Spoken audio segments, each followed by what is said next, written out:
Good day, ladies and gentlemen, and thank you for standing by. Welcome to the Leadership Investment, Leading and Engaging Your Virtual Teams. During the presentation, all participants will be in a listen-only mode. Afterwards, we will conduct a question-and-answer session. You may press the 1 followed by the 4 on your telephone at any time during the presentation to register for an audio question. You may also submit your questions via the chat feature, which is located in the lower left-hand corner of your screen. If at any time during the conference you need to reach an operator, simply press *0. As a reminder, this conference is being recorded today, Tuesday, April 21st, 2015. It is now my pleasure to introduce Karen Kralios, Senior Director, Global Organizational Effectiveness. You may begin, ma'am. Thank you, France. Hi, everybody. This is Karen Kralios, and on behalf of Level 3, I welcome you to today's webinar. For those of you that don't know, Level 3 is a global telecommunications company, and we are headquartered in Broomfield, Colorado. We have over 14,000 employees.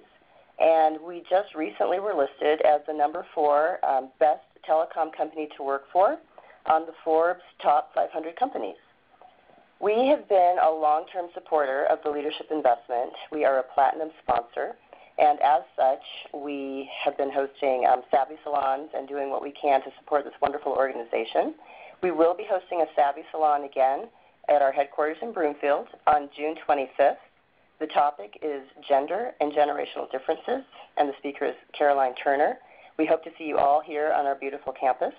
And today, we're really excited to host our first ever quarterly webinar, which is a wonderful thing that the Leadership Investment has started doing to support companies like ours that are global and that have a lot of employees that are interested in participating but who can't come to the Savvy Salons and things that are just done in Colorado. So thank you very much for joining us. It is my pleasure to hand this over to the interim CEO and president of the Leadership Investment, Kathy Lawless. Kathy.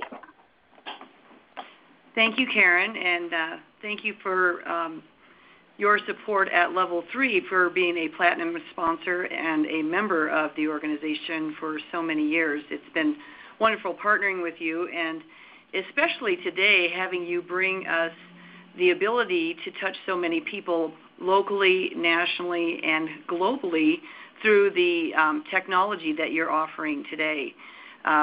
It's not easy to connect so many people, and it's not easy to connect with so many people remotely like this. A lot of our programs and offerings are face-to-face, so we're looking forward to hearing Tara's talk this morning about how do you connect and inspire folks when you're managing remotely like this. So thank you again for your support. So the Leadership Investment, we are an organization. We've been around for about 15 years, and we believe that individuals, teams, organizations, and communities thrive when women and men share leadership and share power. And what we do then is we bring programming, awareness, to a variety of means, whether it's in Savvy Salons, as Karen mentioned, or any activities like this in webinars, and how we can connect people and engage people to lead in a way that does then involve both gender, generations, diversity, etc. So this webinar is, I think it's our 3rd or 4th webinar that we've done in a way to bring, again, more reaching out to more people in a means where we don't have to have the face-to-face, where you don't have to leave your office, and that you can do a quick leadership development. Sometimes it's coaching, sometimes it's mentoring, but an opportunity to connect with your peers, to connect with other leaders, and to connect outside your organization. And we like to partner with folks like Level 3, our corporate members, but also partner with thought leaders like TaraPowers. And Tara has been a terrific partner of the Leadership Investment. She brings her leadership coaching. She's been a trainer. She's been a speaker. She's been an expert. And she just continues to help us advance our cause as well as to connect and inspire the community of folks and community of members. So at this time, Tara, I'd like to turn it over to you. Great. Thank you so much, Kathy. And good morning or good day, everybody. I understand, we have a lot of people on the line from all over the world, which is perfect for this topic, which is leading and engaging your virtual team. And I'm just going to jump right into our content because we got a lot of good stuff to cover today. It's a pleasure to be with all of you. And as Kathy mentioned, I have been doing work with the Leadership Investment for many years, and I definitely do support their cause in building leaders who will change the world. So let's go ahead and just jump into this topic today. As you can tell, we have people all over the world on this call and on this training session. We are global. This is not changing, right? There's no going back. We know now virtual work, global teams, this is the norm. This is the new norm. This is the new way that we're going to be doing business. And the interesting thing about virtual teams is they can cut across the boundaries of time, space, culture, sometimes even organizations.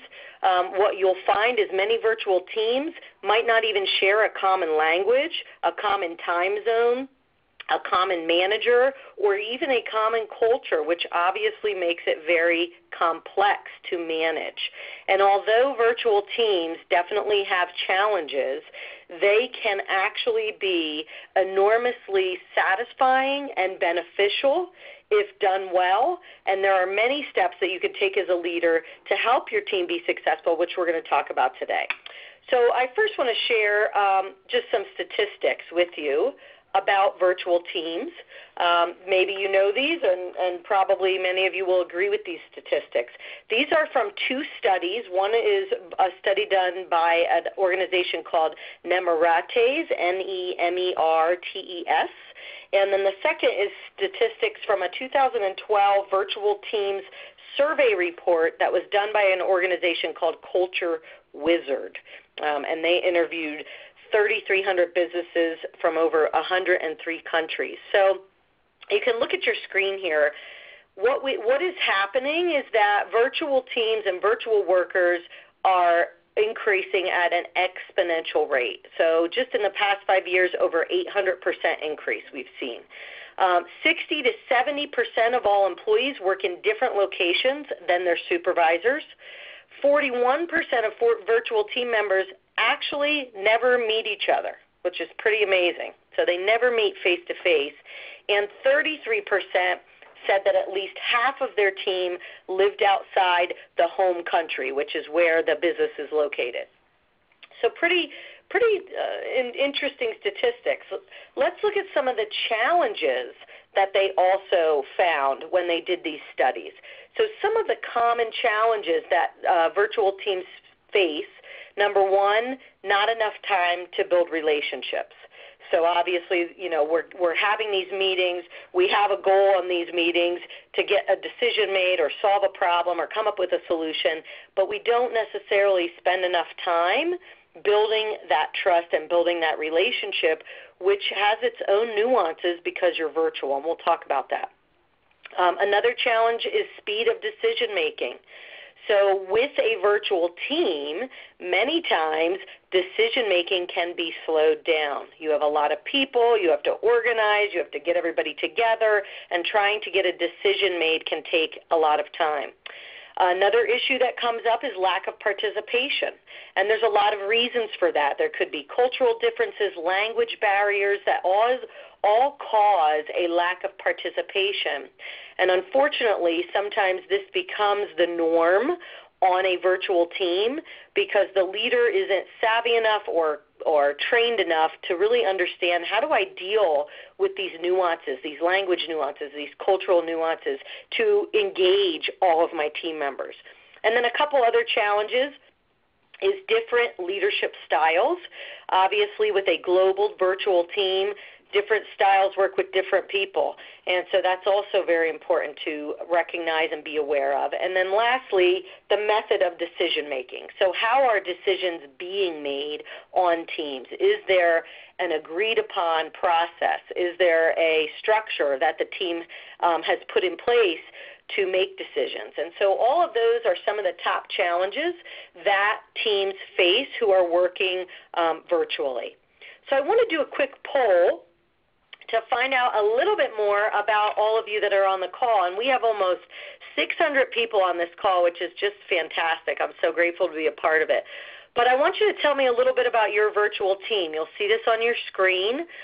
You go ahead and click on the button and then click Submit. And you should also be able to see the responses on the right because they are being displayed. So as these responses come in, what we can see is we have a couple people on the call where your entire team is virtual. That seems to be a smaller percent. The majority of you, some of you are virtual, some are in the office. And then we have a good chunk of people who are not virtual yet, but I'm assuming you are on this call because that's probably coming down the pike for you. And then we have just a small number where just the leader is virtual. Okay, very, very interesting. So I'm going to give just 5 more seconds, and we'll go ahead and close this poll. That's great. And we're going to just look at the results really quickly here. So as you can see, the majority of you are some virtual, some in the office, but we have a couple in each of the groups, so that's great. Okay, I want to do another poll, so I'm going to move to the next slide. We're going to do one other poll. Tell me a little bit about your virtual demographics of your team. So is your team a global virtual team? Are you only based in the United States? Or is there some other mix of your team? I mean, there's so many I couldn't actually consider them all. But basically just wanted to get a handle on how are you, where are you located, and what's the makeup of your team? All right, so again, what we're seeing, several of you have global teams. Several of you, a majority right now look like they're based in the United States only, and then we have a couple people that have a combination of something different than either of those. All right, well, let's take a look at those results as they come in. Very good. All right, that's helpful. That gives me a little bit of information about all of you, and it certainly also gives you some information about each other, which is nice to help us get to know each other. You know, we did have a conversation when we were putting this webinar together whether we should open up the phone lines, and I'm very glad we decided not to since we have over 600 people on the call. And obviously, this is a great way to be able to connect and still learn a little bit about those of you that are on the call with us today. So just some technology that if you're not using with some of your virtual teams, you want to be thinking about. All right, let's go ahead and look at our learning outcomes today. What are we going to cover in today's session? We have about 45 minutes left. I definitely want to leave a little bit of time for questions. But our learning outcomes are that we want to teach you some key strategies so that you can set up your virtual team for success. Now, many of you are already on virtual teams. What I'm going to talk to you about may not be rocket science, but the question I want you to think about is, are you doing this? Okay? These strategies that I'm going to share with you, we know work. They've been proven to work. You know, people on virtual teams let us know that they work, so they're very important for you to pay attention to, and hopefully not just brush them off and say, oh, I don't think that's that important. They are very important, so I encourage you to think about these strategies and consider if you've been using them. The second is identify some ways to build trust and relationships with your team members. I'm also going to open up and ask all of you a chat question where you can share what you've done to build trust with your team members as well. We're also going to look at the challenges of leading a global team and some solutions to address those challenges, as well as we're going to touch on some of the technology that virtual teams are using to help them be more efficient. Okay, so those are our learning outcomes today.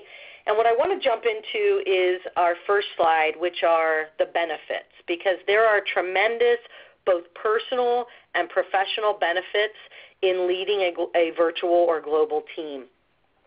One of those is having expanded influence. So if you are a leader of a manager or a manager of a virtual team, you are having a potentially global reach and impacting not only people from around the world, but possibly businesses from around the world. So just think about that and let that sink in as a leader, how much impact and influence you have, because it really is truly, I believe, a gift, and I always tell leaders that leadership is a gift, and take care of it gently and wisely. But as a leader of a virtual team, your influence is far-reaching. The second benefit to leading a virtual team is that you certainly have access to a diverse group of talented people who have different perspectives, bring different ideas and cultures into the mix.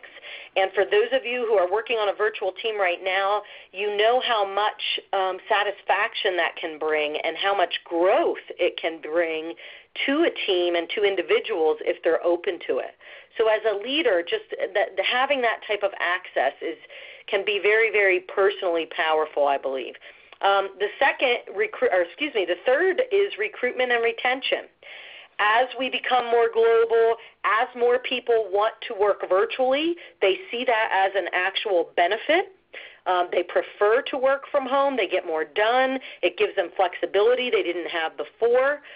You are now able to recruit and perhaps even retain people longer than you were able to before. So that's definitely another benefit of leading a virtual team. Being more strategic. So interestingly, leading a virtual team actually requires you to be more strategic. You cannot be a micromanager when people are not sitting next to you in an office. It's very difficult to be a micromanager when you just can't look over their shoulder or call them into your office every day. So a leader is really required to use a set of different skills, including being more strategic and focusing more on deliverables and creating agreements and expectations than you would if you were leading people who were just all with you in an office setting. And then the last benefit that I want to mention is practicing collaboration, communication, and flexibility. So as a leader of a virtual team, obviously it is of the utmost importance and an integral piece of having a successful team is that you are a collaborative leader, that you are engaging everyone in the team, you understand how to make sure it's an inclusive environment, which we'll talk a little bit more about. You flex your communication style based on your team members' needs, and you understand how to do that. So if you think about someone who is managing a virtual team, they do have to be savvy. They do have to have an understanding of different people's needs, understanding of different cultures. And if you don't, that is certainly something you can develop as a leader. So we'll talk a little bit more about that as well. So let's get into what are some of the challenges of a virtual team. And I do have some additional challenges that I do benefits just because this is what we're going to really focus on today. One of the first challenges, and I mentioned this a little bit already, is the transition to managing a virtual team can be very difficult. And one of the biggest reasons is that there's less control and oversight. And this can really sneak up on you as a leader or a manager if you are not very skilled or comfortable with tracking progress, holding people accountable, trusting others will do what they say they're going to do. A lot of managers really struggle with the flexibility of a mobile workforce. I always hear managers ask me, well, how do I know if they're getting their work done, right? I can't see what they're doing. I don't know if they're actually working. Are they out, shopping? What do they do? Are they out with their children? Are they out, just hiking? I don't feel very comfortable with that. So this can really require a manager to shift from a place of personal power, which means I have control over the environment. If we're in a work atmosphere, I can basically call the team together. I can say, here's what needs to get done. I can check in on them daily. I really have that kind of personal or positional power is a better word, positional power. Now leaders have to shift to influential power. Right? How do I actually influence people? How do I understand what motivates and engages people enough so that they will do what they say they're going to do, that they will be engaged in the process, that they will get things done. So this can be a real challenge for managers. It is a shift in your skill set and your mindset. Managing workflow and deliverables can also be very difficult. There has to be clarity of roles and responsibilities on a virtual team, even more so than when you're in the office. This is the only way that you are going to manage workflows appropriately and make sure that the deliverables are getting done. It's also important that you're using the right technology to manage workflow and deliverables, and we'll talk about that. Sharing of information and ideas has to be constantly supported and encouraged. So one of the things that we're going to discuss is when you have your virtual team meetings, that is not enough. You have to have other technology that allows you to communicate and share information across time zones and across countries and cultures and all of those things. Very, very important that you're set up for that. Another challenge is understanding and managing cultural etiquette. This is a big responsibility, which I already mentioned, and it does take a savvy and well-educated manager in the local cultures to do it effectively. So what that means is that if you are leading a global virtual team, it is important that you educate yourself in their culture and understand some of the things that are important to them. It also requires that the team members are trained or educated to develop their cultural aptitude as well. So those are some additional challenges, and let's cover a few more. I already mentioned this earlier, but certainly managing across different time zones in the same state in the U.S. or globally, this can be difficult, right? Because what it requires then of people is to be available outside of what they would consider their normal work hours. So, when you're working with virtual teams who are working across time zones, many times there's this expectation that we work 24/7. And this makes it all the more important that you set clear boundaries as a team as to how and when the work gets done. Work-life balance becomes even more of a challenge when working virtually because we know that there's an expectation you'll be available when other people need things from you. And this can be very difficult. The other key thing is, making those timely decisions. Working across time zones can cause a lot of those issues as well. The lack of face-to-face time makes it difficult to develop trust since, of course, as human beings, we tend to read body language to gauge people's emotions, to gauge agreement, to gauge disagreement, and more. So this can also be a challenge. And then the last two, that feeling of inclusion and connection. This is something I have worked with some virtual teams that struggle with, obviously, this. Many companies have told me that their virtual teams who have never met each other in person, they've had a tough time building trust. People don't feel very comfortable speaking very freely or providing feedback because they're not sure what's going to happen, how it's going to be received. And unfortunately, this inhibits innovation and growth because, as we know, when we push back, when we actually engage in healthy debate and even healthy conflict, that is when innovation happens. That is when the best solution or a third alternative actually becomes known. So very important that we make people feel included and also give them that power and empowerment to have a voice. That's a huge, important piece of being a strategic virtual leader. And then lastly, the language barriers. And as I mentioned, that can lead to a lack of participation. If people don't feel understood, unfortunately, eventually they stop participating and voicing their opinions. And obviously this is a problem. The key for you to know as a leader is silence does not equal agreement. And unfortunately, in the long term, this can lead to a lack of buy-in. So you absolutely have to stay on top of that.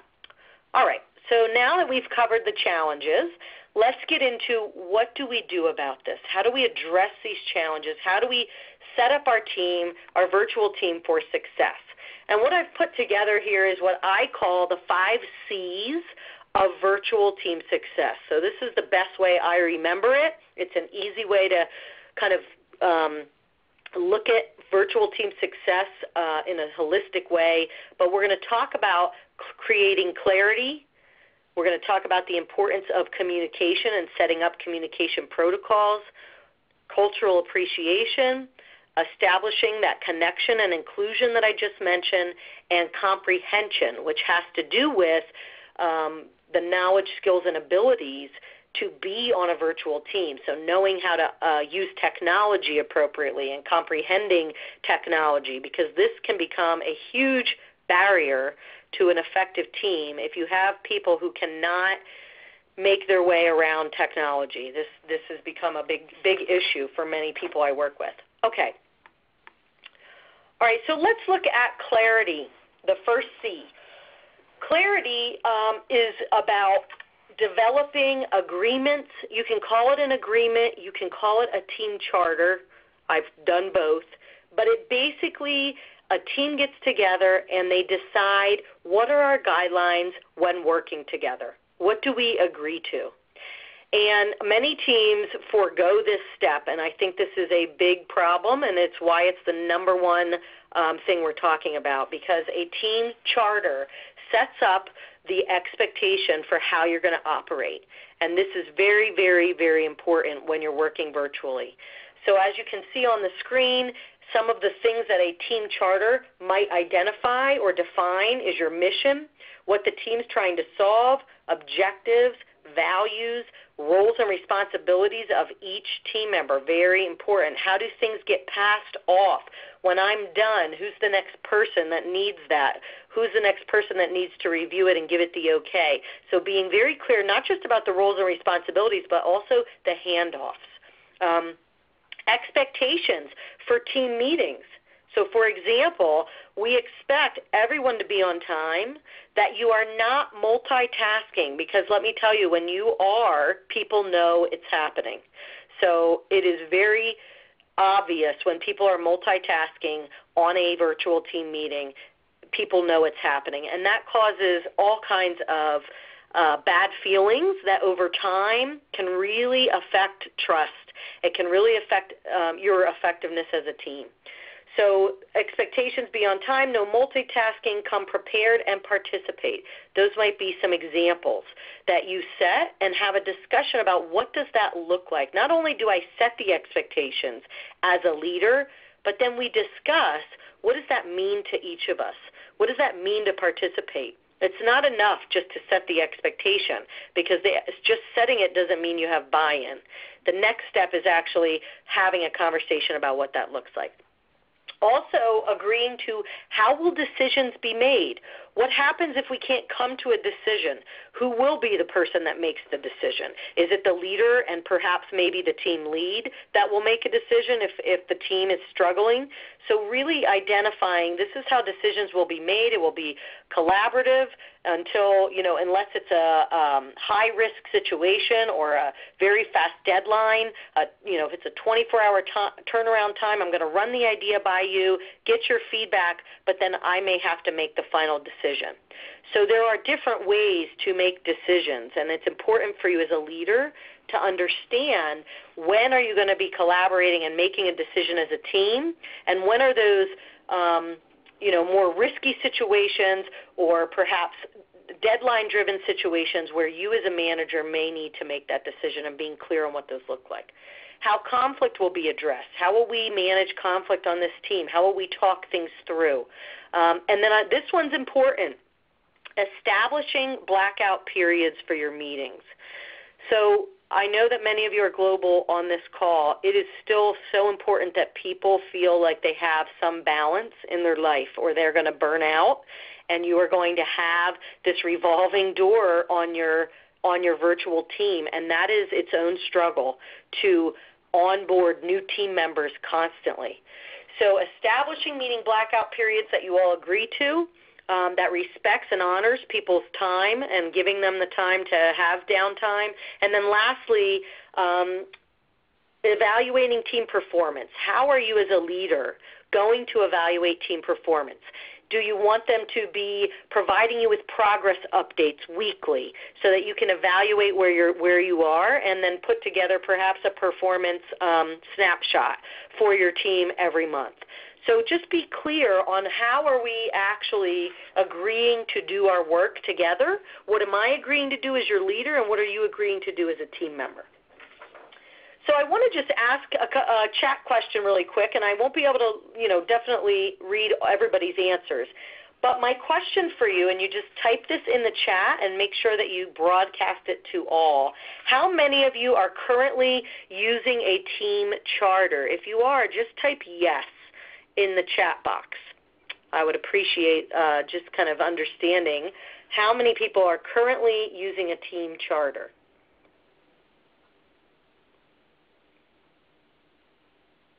And then click on broadcast to all.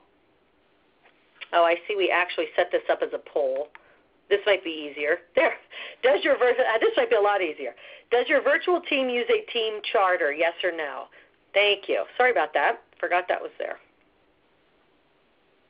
All right. So initially what I'm seeing here is a majority of you do not use a team charter. So this is a very, very important aspect of creating a successful virtual team. And I hope that you will use some of these ideas to go back and create this team charter collaboratively. That's the key, collaboratively. It is not just the manager's job. It's a team job, okay? So very, very helpful. All right, thank you. Thank you for showing me that. I'll just do a quick snapshot of the results. So we have a majority of you who do not use team charters, and hopefully after this call you will understand that that's an important aspect of your success. Okay. Let's look at the second C, which is communication. So communication and understanding how you're going to communicate as a virtual team is very important. And I suggest that teams set up a communication protocol. And basically what this is a formal process that outlines the types of information that are going to be communicated, as well as who is responsible for communicating on particular topics or issues. The protocol might define who the audience is, who needs to get information from our team, who needs to give information to our team. It also would define the frequency. How often does this information need to be communicated? How are we going to communicate it? So what are the vehicles to communicate it? And who is responsible? So who is the team member that is responsible for getting this communication to everyone? This is very, very important because a communication protocol is going to help you be much more effective and efficient. And as a virtual team leader, this is not your sole responsibility. Definitely you have communication responsibilities, but I encourage you to set up a protocol where different people on your team are responsible for communicating different things. The other key two things that are important here is that as a leader, you're setting clear expectations. And I already mentioned what some of those might be. Participation. What is your expectation about participation, coming to meetings on time, how you're going to handle conflict and decisions, etc. But then also having a discussion about what that expectation means to everyone and what that success would look like. So I always encourage managers, every time you set an expectation, the question that you want to ask your team is, okay, we have this expectation that everyone participates. How would we know we were successful if that was happening? What would success look like? And have a discussion around that so that everyone gets a picture in their head of what that expectation really is about. Because if you don't, I can guarantee you set an expectation and 10 of your team members get off that call or get off that webinar and they all have a different picture in their head or a different picture in their mind of what that means. And then lastly, understanding each team member's communication style. As I mentioned before, this can be very, very helpful, not only from a cultural perspective, but certainly just understanding what is the best way for me to manage conflict with this person? What is the best way for me to share information or feedback with this person? And there are a lot of opportunities out there to understand not only your style as a leader, what is your preference, your personal preference, but also the styles of your team. So tools that are very common that I use are DISC, Myers-Briggs is another tool. There's a lot of different opportunities out there for you to use an assessment tool that helps you identify that the different styles on your team. So let's look at another poll. How many of you on a virtual team right now have a formal communication protocol that is agreed to? So we got another poll up there for you. How many of you are currently using a formal communication protocol?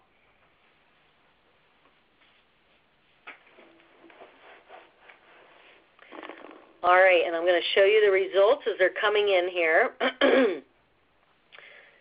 So this is good. We have several more people than the team charter poll that have a communication protocol, but certainly the majority on the call do not. So again, you know, the team charter and setting up more formal communication protocols are going to be very, very important to your virtual team success. And let me just pause for a minute before we move forward to just mention these do not have to be pages and documents and very hard, difficult things to do. They should be a collaborative discussion process that you come up with and agree to. And having these conversations are even more important and more valuable than actually having some type of formal documented process. So I do encourage you to have these conversations and certainly agree to them. Document it, send it back to your team members. But don't worry that, you know, oh my gosh, I can't get to this. This is just another thing on my to-do list that I don't have time for. It doesn't have to be time-consuming. Focus on one of these ideas in your next team meeting and give yourself maybe half of your team meeting to talk about this, 15, 20 minutes, 30 minutes of your team meeting.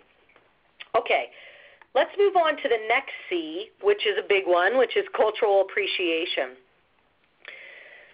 So in terms of leading an effective team, an effective virtual team, it is very, very important that we start to recognize the benefit of providing language training, cultural intelligence training, and also helping people from different cultures around the world also share with each other. What is helpful to know about you? Tell me a little bit about what it's like, where to grow up or do business in your country.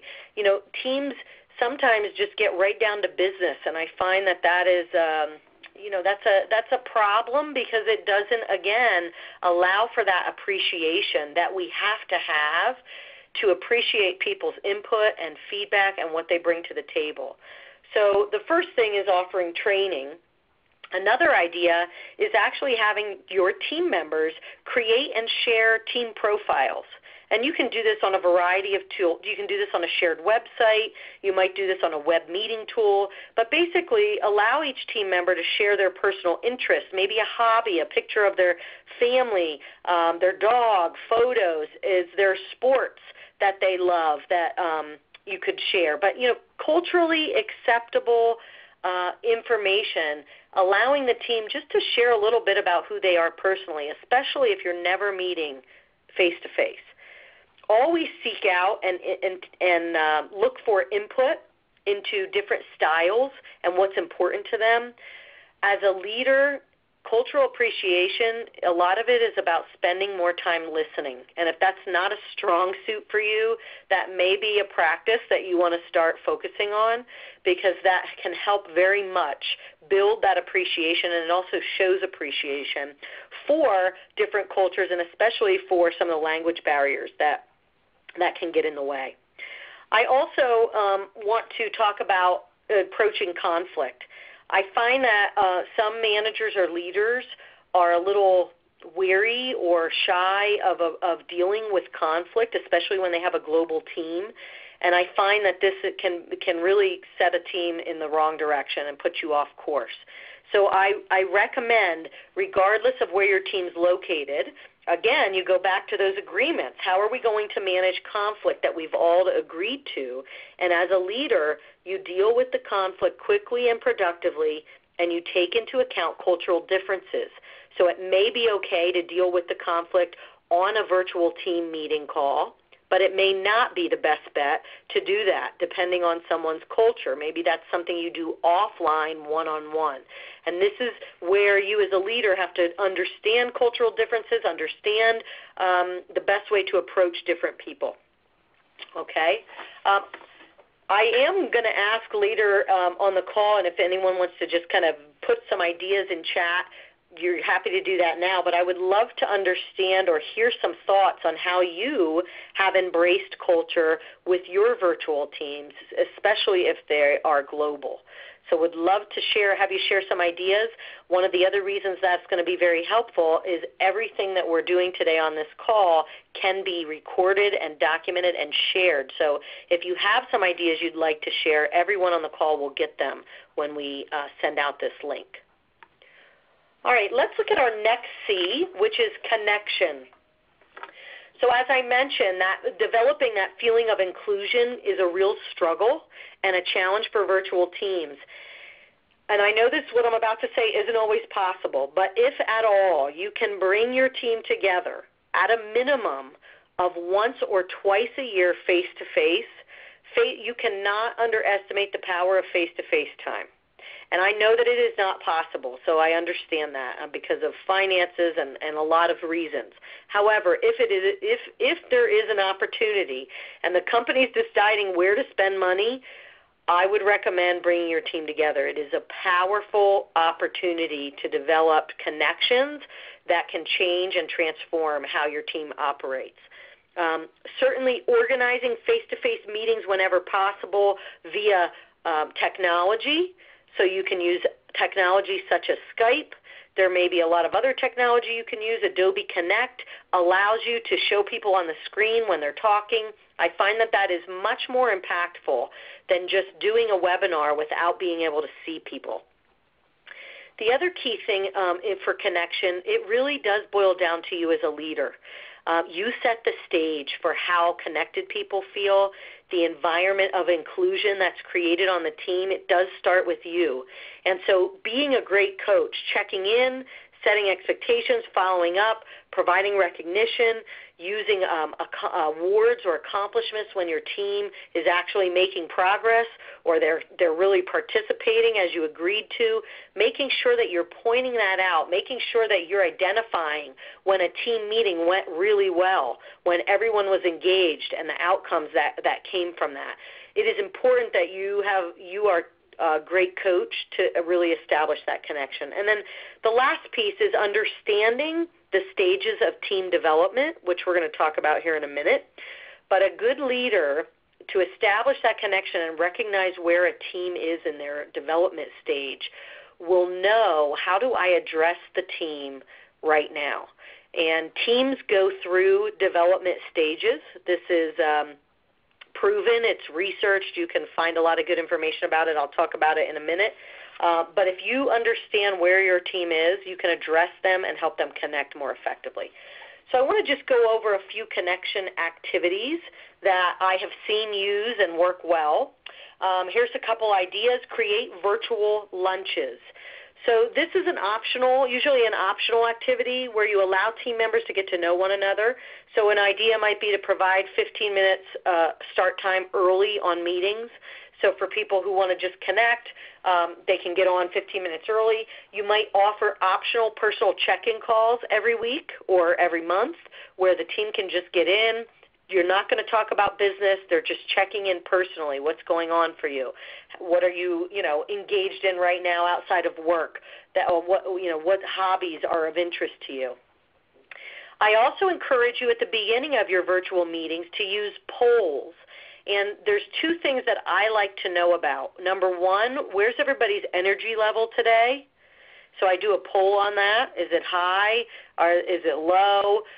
And number two, what do they need from us as a team members to stay engaged in our discussion today? So what do they need from us today?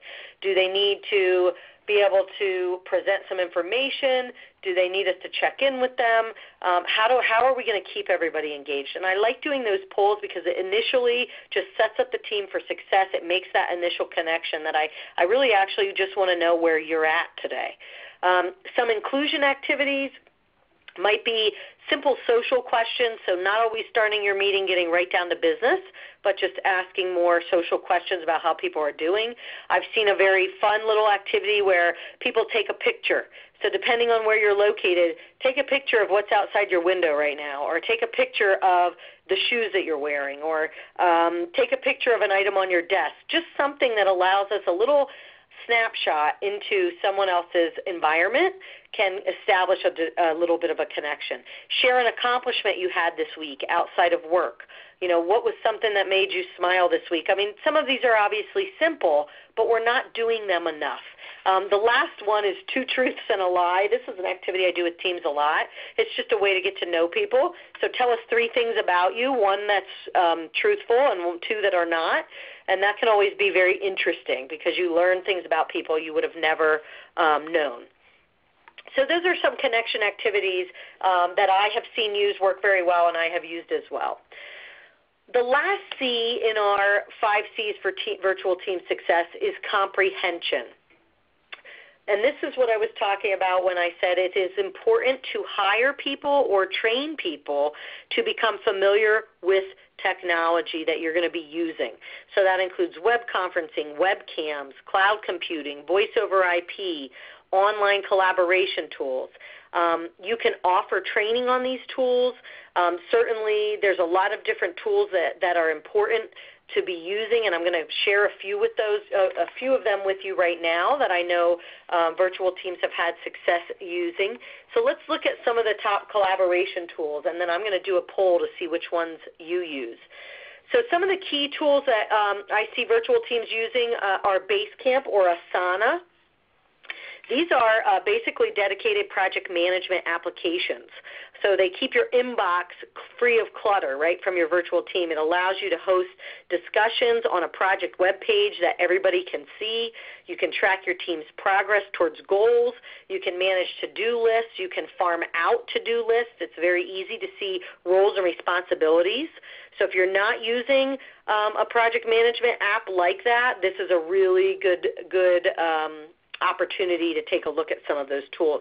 Google Drive has the ability where you can collaborate on documents in real time. So if you haven't used that, that's a place where you can be updating documents and instantly everybody sees those changes. You can leave comments on your team's work or chat while you're working together. So this is one I have not used, but I have seen other teams use it, called Sketch. It's like a show versus tell. So it allows you to quickly take a screen grab of what you can see on your desktop or in your web browser, and then you can use annotations, shapes or arrows or sketches and text to actually show your team something. So let's say you're researching a competitor product, you could take a picture, a snapshot of it, and then actually do some cool sketching or shapes and arrows to kind of show maybe your team, get some new ideas of what are the things that they're doing that are different from you.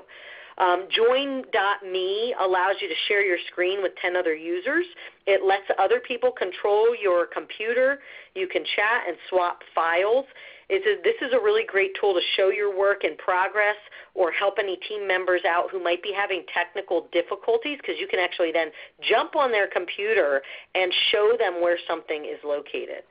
Skype, I'm not going to go into that. I believe most people understand what Skype is, but that is a really important tool for our virtual teams. Dropbox, this is another great place where everyone can have the latest version of a document.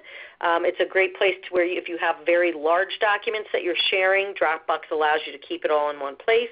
You don't have to worry about losing things. You can find everything in one place. And one of the other ones is iDoneThis. So remember I said a lot of virtual managers struggle with knowing if work's getting done. This is a web app that really helps you not only celebrate your team achievements, but it sends a reminder to your team to saying, it sends a reminder to your team to let your team know, what did I work on today? What tasks did I complete? And you get digest from your whole team about what everyone is working on and what they've gotten done. So it's a great way to keep track of things, but also share accomplishments. And then the last key thing is you want to be using a global scheduling calendar. that shows all time zones and is populated with all national holidays. Microsoft Outlook does this. But this is really important because we don't want to be scheduling meetings on common holidays that people are having in other countries or in different cultures, because, again, that shows a lack of awareness and cultural appreciation. So I want to do another poll on understanding what collaboration tools your team is currently using. So go ahead and check off any that apply that you are currently using right now.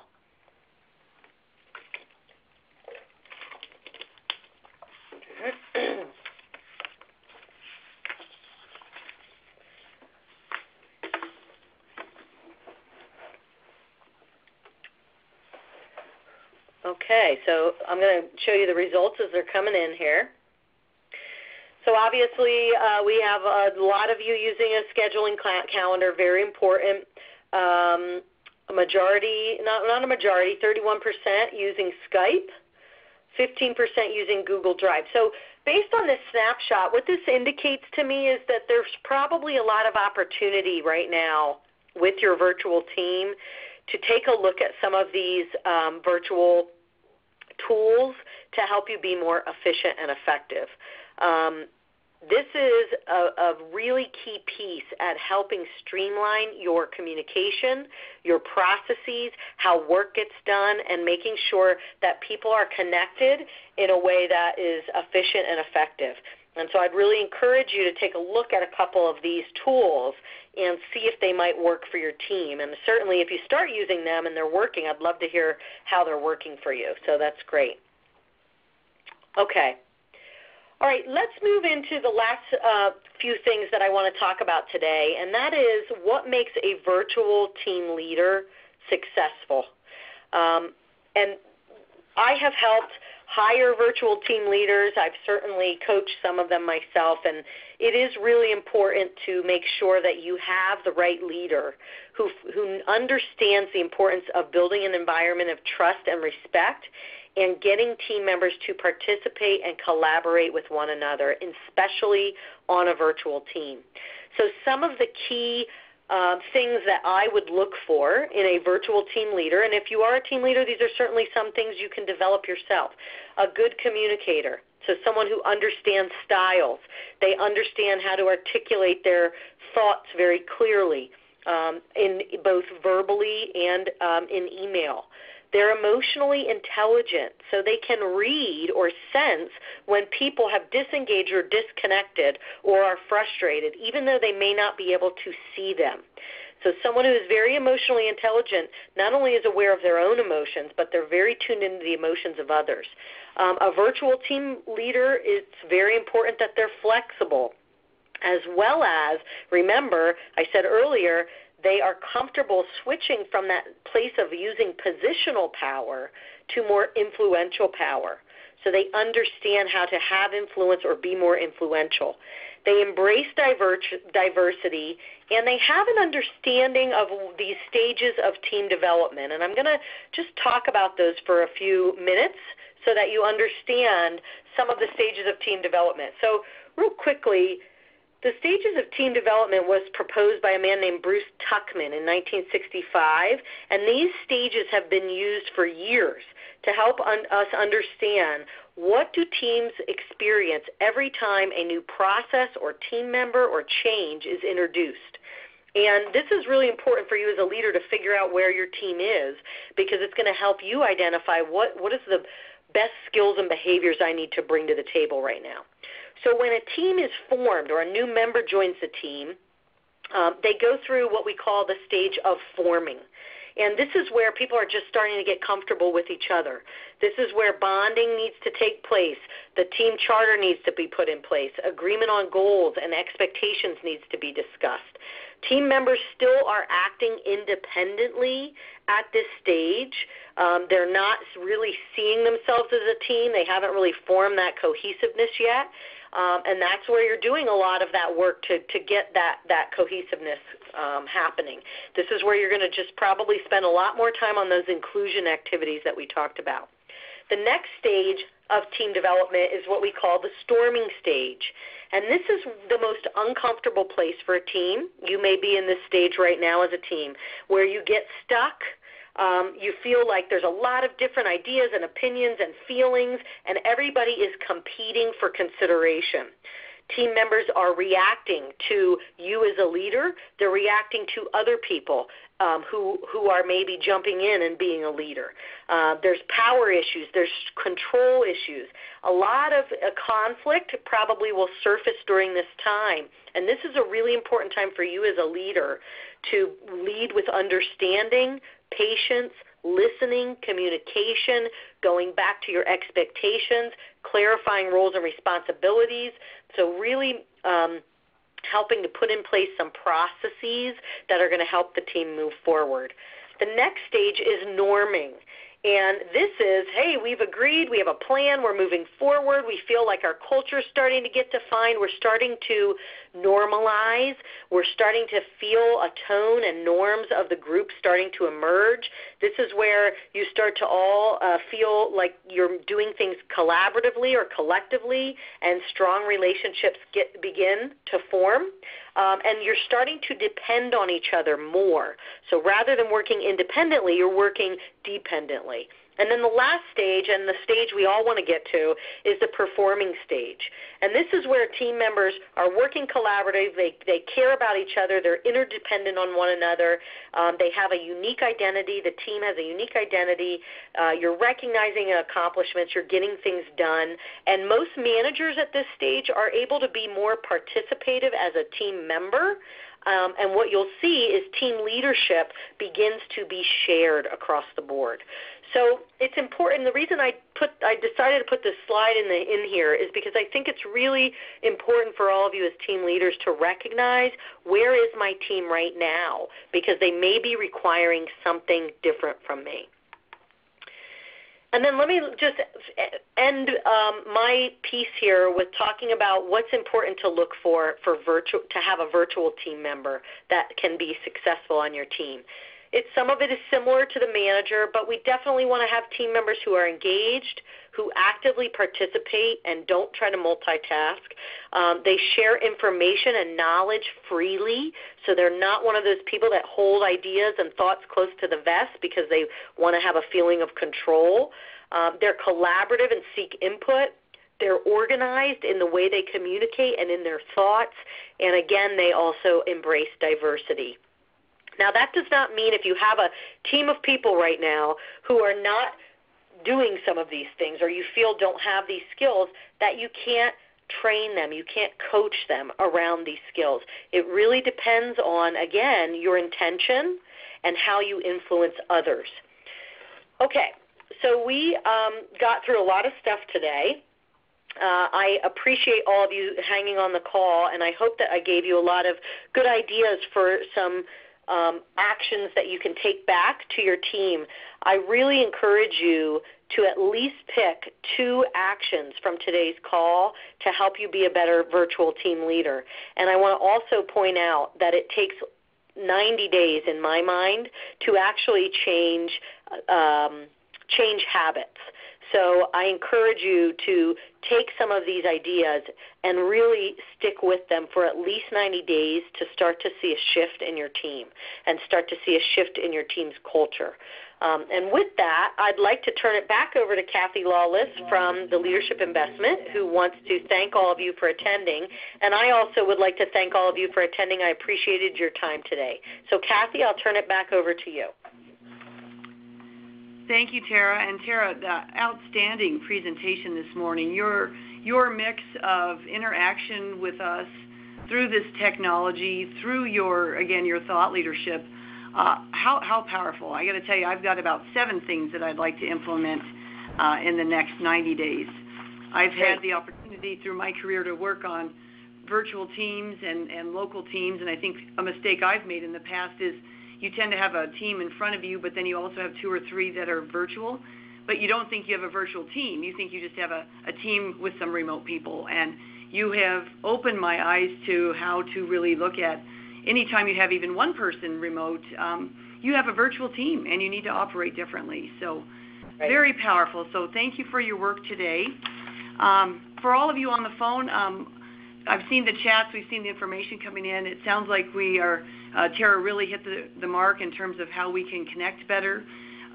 This technology, I will say, and your promotion of technology has been super powerful in you getting this message across, but also engaging everybody as we go through this. So thank you, Level 3, for the technology. Thank you, Tara, for the thought leadership, and thank you, all of you virtual folks, for participating and really sending in your comments and being part of this discussion. I would say stay tuned for some of our upcoming events. This particular topic was part of our building block. Our programming is based around you and developing you as an individual, but also you as a team, as a leader of a team, you as being part of an organization, and you in your community. And for second quarter of 2015, this particular webinar today was about you, your team, how you can lead a team, but how you can participate on a team. So if this encouraged you and enjazzed you, I'm making up words now, enjazzed you to continue to be participating in this virtual way in other webinars, you'll see that coming in future advertisements. And also, Kathy, go ahead. This is Tara. I just wanted to let everyone know I do see your questions that had come in, and I apologize we ran out of time. I will answer those and make sure that goes out with the material. So I will answer those questions and send those out. Great. Thank you. And then also, when you're looking for the answers to your questions, also look for a survey in your email. Those of you who registered, and we have your email addresses, we'd love to get your feedback in general about the whole experience for you. You might have particular questions for Tara about you and your team, but we would like to get more feedback to make sure we're delivering an experience that fits with what you expect from our organization and that helps you become a better leader. So thank you all. Have a great rest of your day. Take care. Ladies and gentlemen, this does conclude the conference call for today. We thank you all for your participation today. Have a great day, everyone.